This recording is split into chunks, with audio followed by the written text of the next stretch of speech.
Hey there, friends. You know that feeling when you're staring at your business finances thinking, there's got to be a better way to handle this? Well, grab your favorite beverage. I've got my coffee right here. And let's plow through exactly how to set financial goals that will actually work for your small business.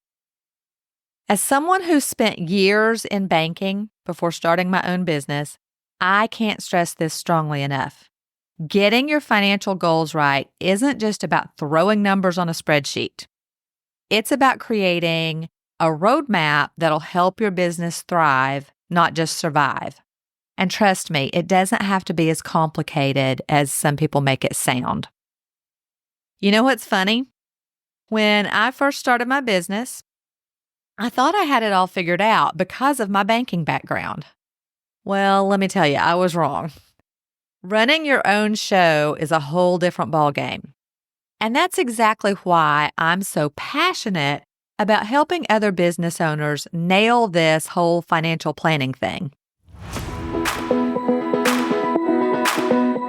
You're listening to the Productive Entrepreneur Podcast.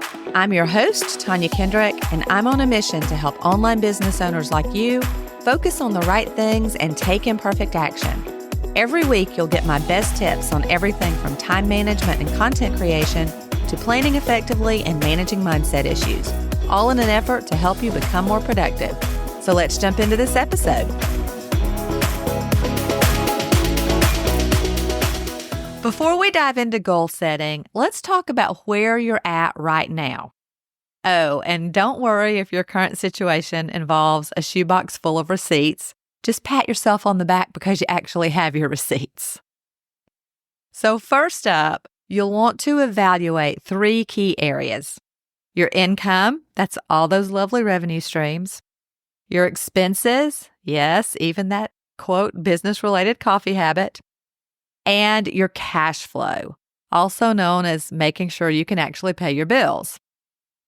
So let's break each of these down, starting with understanding your income. When we talk about income, we need to get really specific here. I want you to look at your primary revenue streams, what's bringing in the most money, the seasonality of your business, those peaks and valleys that we all deal with, your client concentration, are you too dependent on 1 or 2 big clients, or your product concentration. Same thing. Are you too dependent on 1 or 2 big offers? And then your pricing structure. Are you actually charging what you're worth? I had a student recently, let's call her Paige, who thought she was doing great because she was bringing in $5,000 a month, and that is great. But when we dug deeper, we realized that half of that was coming from one client. Talk about a risky situation. If she lost that one client, she'd be in big trouble. So we brainstormed a few ways to diversify her income streams, and now she sleeps much better at night. Now let's talk about where your money's going, and I mean all of it. Here's what you need to track. Fixed costs. These are the things that don't change from month to month, like your monthly subscriptions, possibly rent, insurance, things like that. Then variable expenses. These are the costs that might change from month to month. They go up and down. Then there's those sneaky one-time purchases that seem to happen every single month. And owner's compensation, because yes, you do need to pay yourself. You're definitely going to want to use a tool to keep up with these numbers. A couple of options I recommend are my finance dashboard. It's a spreadsheet system available in both Excel and Google Sheets formats. Another option is FreshBooks if you want an online system that directly integrates with your bank accounts. I'll drop links to both of those in the show notes. And here's a pro tip. Set aside a specific time each week to review those numbers. I do mine on Fridays. Put it on your calendar and treat it like a priority meeting, because it is. And then there's cash flow management. This is where things get really interesting. And by interesting, I mean make or break important. You need to understand your payment cycles, when money comes in versus when bills are due. seasonal fluctuations like a summer slump or a fourth quarter boom, emergency fund needs because stuff always happens, and growth investment requirements because sometimes you need to spend money to make money. We've all heard that. Now let's get real about what financial goals actually look like when you're running your own business. This isn't about copying what the big corporations do. It's about creating goals that make sense for you. Think about your personal income needs because, again, paying yourself isn't optional. Business growth targets, but make them realistic. No, I'll make $1 million by next Tuesday. Nonsense. Emergency fund goals, because surprises happen and not all of them are fun. And retirement planning. Yeah, we need to include that too. And here's something to keep in mind. Your financial goals need to align with your lifestyle goals. Do you want to take every Friday off? Factor that into your revenue targets. Are you planning to hire help? That needs to be part of your financial planning too. Let me share a quick personal story here. When I first started out, I set my revenue goals based on income reports that I saw from other online business owners. That used to be a big thing. People published their income reports. I don't really know if that happens anymore. Anyway, that was just a big mistake. These goals were totally unrealistic because I was comparing my beginning to someone else's middle. Now I try really hard not to pay attention when people talk about how much they make. You know, all those, do this and you'll make 6 figures, or I made $100,000 on my last launch. There's too much that you don't know about those kinds of claims. Maybe they made $100,000, but they spent $90,000 on Facebook ads. So I set my goals based on the kind of life I want to live, and I work backward from there. So let's talk about prioritizing your financial objectives. Here's where we separate the nice-to-haves from the need-to-haves. Let's break this down into manageable chunks. Start with short-term goals. These are for the next 3 to 12 months. Here are some examples, and if you don't have these in place already, jot them down because these are things that you definitely need. Set up a tax savings system. Trust me on this one. I had a huge unexpected tax bill last year, and if I hadn't had a tax savings account, I honestly don't know what I would have done. Build a 3-month emergency fund. I strongly suggest that you have 3 months of expenses and owner's comp set aside. Reaching a specific monthly revenue target. I always think you should have a revenue goal. This is a business. Businesses have revenue goals. Implement a proper bookkeeping system if you don't have one already, and create a debt reduction plan if needed. Now let's talk about long-term goals. These are for the next 1 to 5 years. Examples might include expanding your service offerings, hiring team members, opening a second location if you have a brick-and-mortar business, or launching a new product line, building retirement savings, and creating multiple income streams. The key is to make sure that these goals align with your overall business vision. Don't just chase numbers, stay focused on your purpose. Now let's talk about setting realistic financial milestones, and let's get smart about this. You're probably familiar with SMART goals, but let's do a quick review just in case. SMART is an acronym that stands for specific, measurable, achievable, relevant, and time-bound. Specific.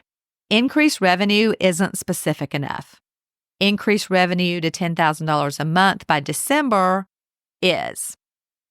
Measurable. If you can't track it, you can't improve it. Achievable. You want to challenge yourself, but you also want to keep it real. Relevant.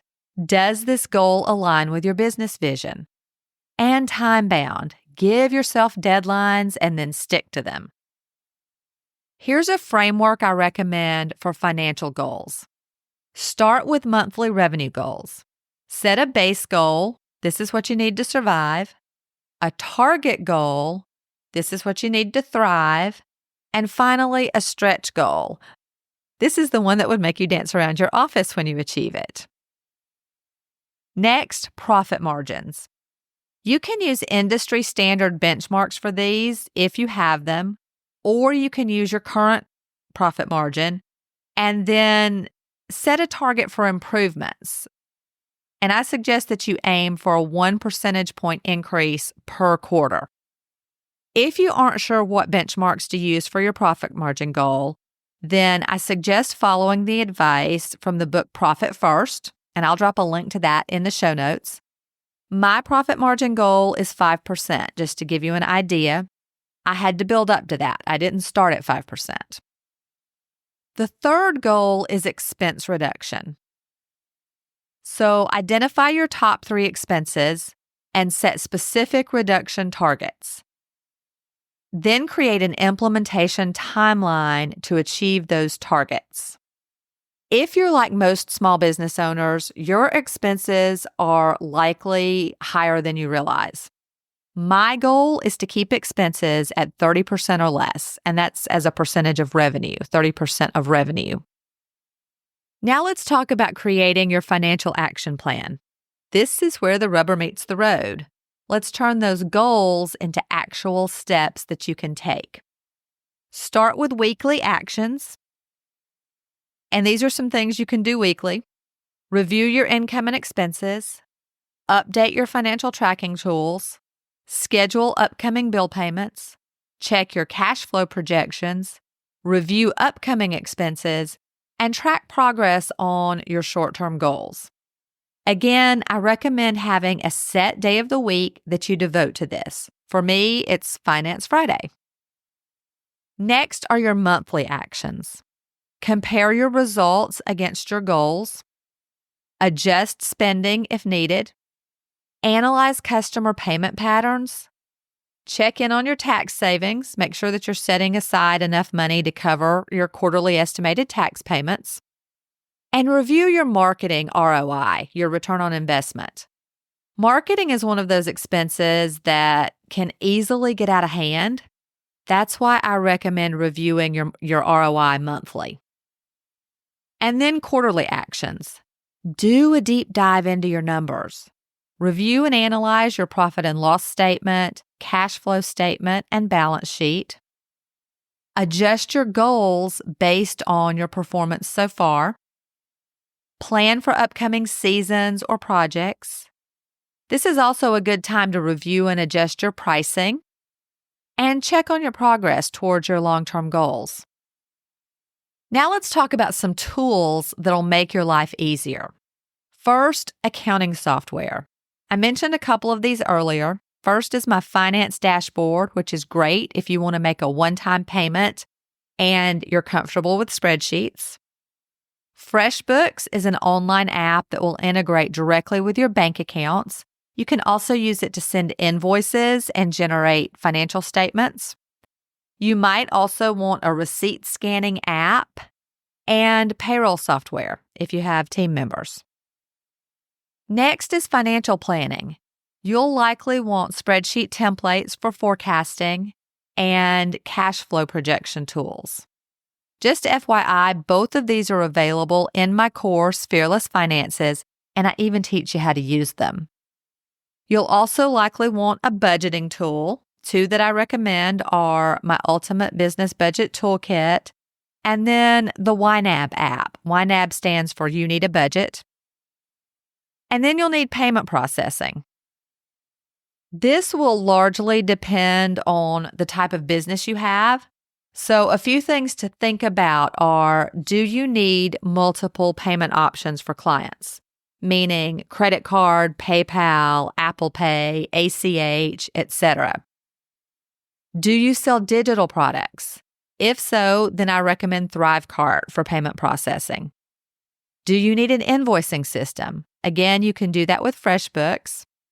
And do you need to send late payment reminders? And if so, do you want to automate that? Because chasing payments is just no fun. Okay, we've covered a lot today, and you may be a bit overwhelmed. So here's exactly what you need to do next. Here are 5 action steps that you can take right away. First, block out 2 hours this week to gather all your financial information. Choose and set up one tracking tool. Don't overwhelm yourself trying to do everything at once. 3, write down your top 3 financial goals for the next 12 months and break each goal into monthly milestones. And then 5, schedule weekly money dates with yourself to stay on track. Remember, you don't have to have it all figured out right away. Start with these steps and you'll be amazed at how much clearer your financial picture becomes. Before we wrap up, here's the thing I want you to remember. Your financial goals aren't set in stone. They're meant to guide you, not restrict you. As your business grows and changes, your goals will too, and that's totally okay. Thanks for hanging out with me today. If you found this helpful, don't forget to subscribe to the podcast and leave a review. And hey, if you want to grab the finance dashboard or check out any of the other resources I mentioned earlier, head over to toniakendrick.com/23. You'll find links to everything in the show notes. Until next time.